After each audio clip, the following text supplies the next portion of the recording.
there, I'm back and I wanted to do something really special today. It is June, the middle of June. It's gotten very hot, very sticky. So I thought the best thing to do for a demo would be homemade ice cream. And the cool thing about this recipe is it's 2 ingredients and takes 5, maybe 7 minutes in your blender.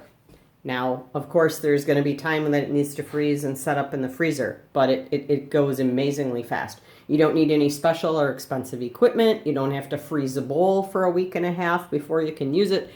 All you're going to need is heavy whipping cream, and make sure it's icy, icy cold out of the fridge. Maybe put it in the back on the bottom shelf of your fridge where it's the coldest.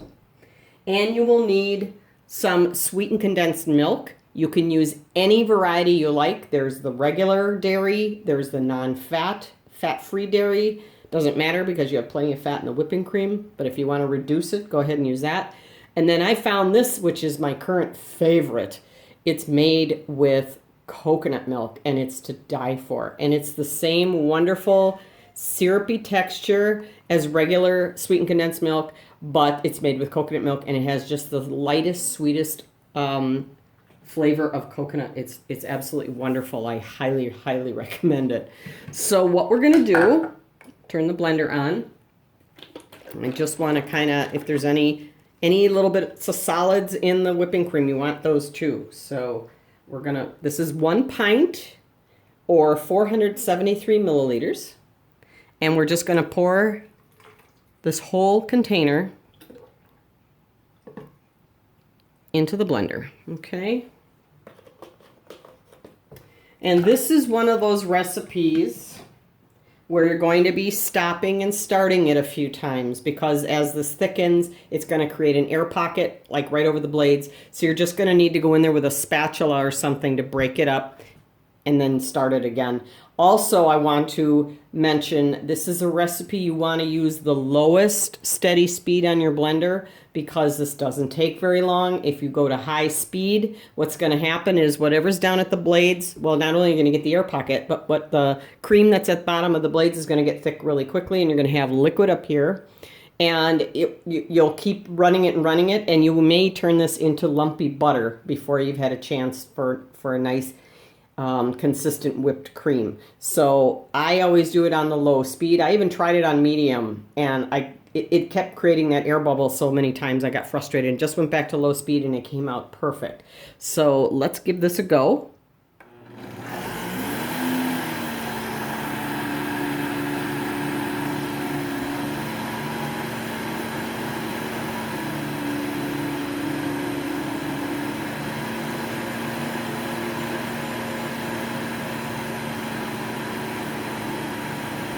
You want to just kind of keep an eye on it, make sure that vortex is still going. It's nice and cold.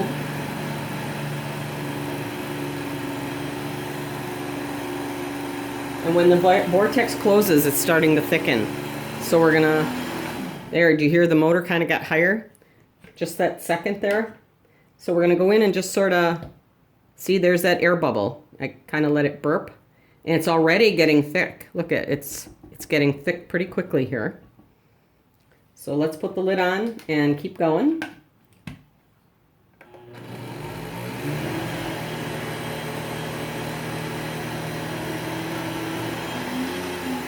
And as this gets thicker, you're going to be stopping it more frequently. See there, it's already sounds like it's struggling a little bit. And look how fast this is turning to whipped cream. Still a little too wet though. We want it as stiff as we can get the peaks without getting into lumpy butter. See, it's still nice and glossy, but you can see how fluffy it's getting. I don't know, maybe you can't. There we go. If you can see, it is starting to hold, but it's still a little too soft. So we're gonna keep going for another minute or two maybe, but this does not take long at all. If you don't want to pull out your hand mixer or your stand mixer because you just need a little whipped cream for a pie or for dessert, you've got guests over for dinner, This goes so much faster, and you don't dirty all kinds of tools and equipment in the house. It's just your blender. As soon as you empty it, you rinse it, run it on high, and it's clean. All right, let's check again. Yep, we're getting stiffer now. If you can see that, I don't want to drip on the floor here, but if you can see, it's starting to hold its shape, but it's still really glossy. So I'm just going to give it another maybe 30 seconds or so, and we'll check it again. Like I said, this doesn't go very long.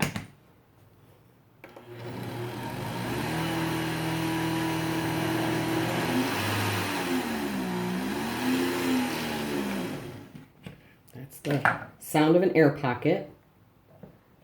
And I think, let me see, are we there? Almost. We're almost there. See, look at that. Look at that. Doesn't that look good? And it's staying on the spatula. Okay, I'm just going to give it another go real quick.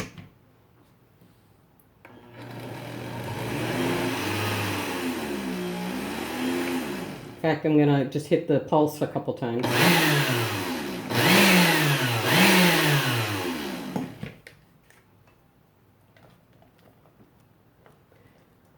You want it pretty stiff because when you add the sweetened condensed milk, it's going to soften it quite a bit. So you want it as stiff as you can get it leading up to that. But that's looking really good.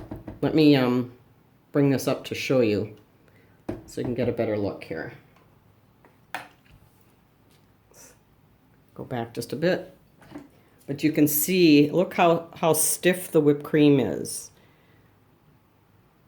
That's pretty much where we want it. All right, so let's get on to the next step. Okay, so now let's get this into a bowl, just because it's a lot easier to do this next step in a bowl than it is to do it in the blender. And the reason being is because the cream is so thick now, as you can see.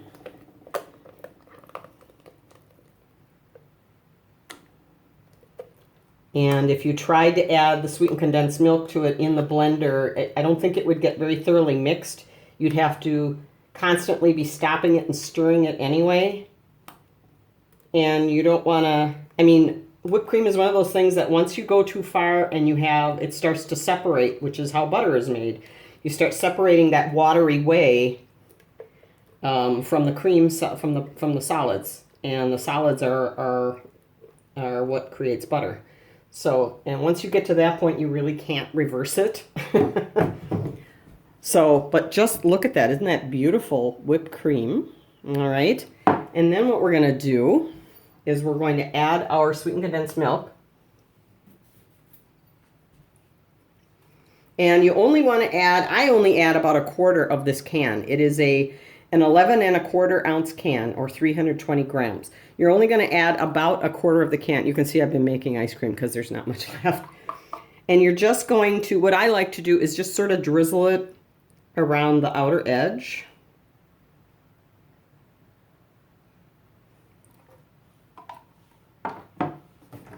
And then you're just going to fold it,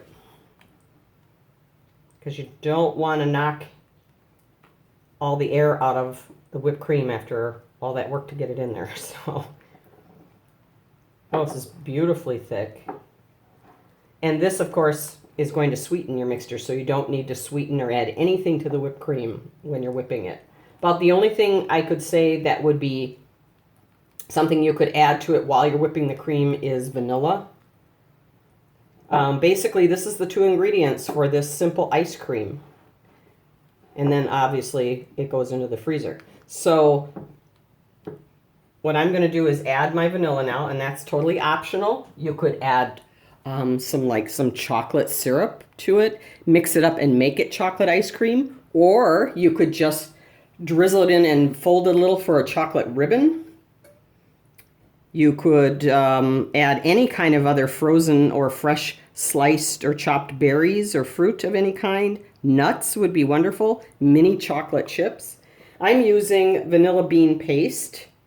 simply because it doesn't have alcohol in it, and some vanillas and extracts have more alcohol than others, and it can kind of keep your mixture, your ice cream, from freezing solid. It might liquefy it, and it'll stay that way regardless of how long it's in the freezer.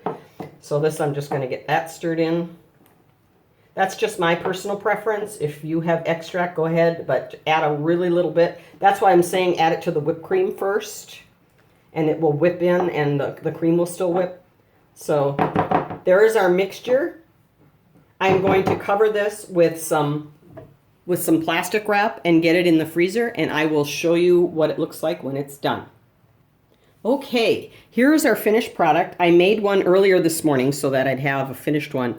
This was only in the freezer for 2 hours, and it's solid, but it's not going to have those hard, chunky, crunchy ice bits in it that other homemade ice creams have. So you can see it, the sweetened condensed milk, the texture of it keeps it nice and creamy. And I just pulled this out. I didn't even you can see the bowl is still frosty. I haven't let it warm up to room temperature, or not room temperature. I haven't let it warm up a little bit at all, just for the purpose of demonstrating. That's how easy it is to scoop. And it tastes absolutely wonderful. I mean, it's just fantastic. It has this nice creamy texture on your tongue that just sort of clings. It's absolutely wonderful. I know there's a lot of recipes out there that use sweetened condensed milk to make ice cream, but the ones I've seen are all mixing it into liquid heavy cream, or half and half, and whole milk, and you know, and there's 5 or 6 or more ingredients, and then you mix it all together, and then you put it in the freezer, and you have to take it out every half hour or so and stir it up so that it doesn't freeze into this solid block that's a hard icy thing. For me, this was so much easier, and it was a no-brainer. You use a lot less of the sweetened condensed milk. You don't need nearly as much. It's already light and fluffy and whipped because you whipped it in your blender or with your mixer, whatever. And it just took a couple hours to freeze, and you're good to go. So you could easily make this around the noon hour and have it ready to serve after dinner. I mean, it's that easy. And of course, if you don't want to freeze it, it's wonderful to eat right out of the bowl, like a really seriously heavy sweet whipping cream. So I hope this is helpful to you. I hope you try this recipe. It is so wonderful. It's absolutely wonderful, and especially on a hot, sticky day like today. Have a great day. If you like my videos, please give me a thumbs up and subscribe so you don't miss any new uploads. Have a great day. Bye-bye.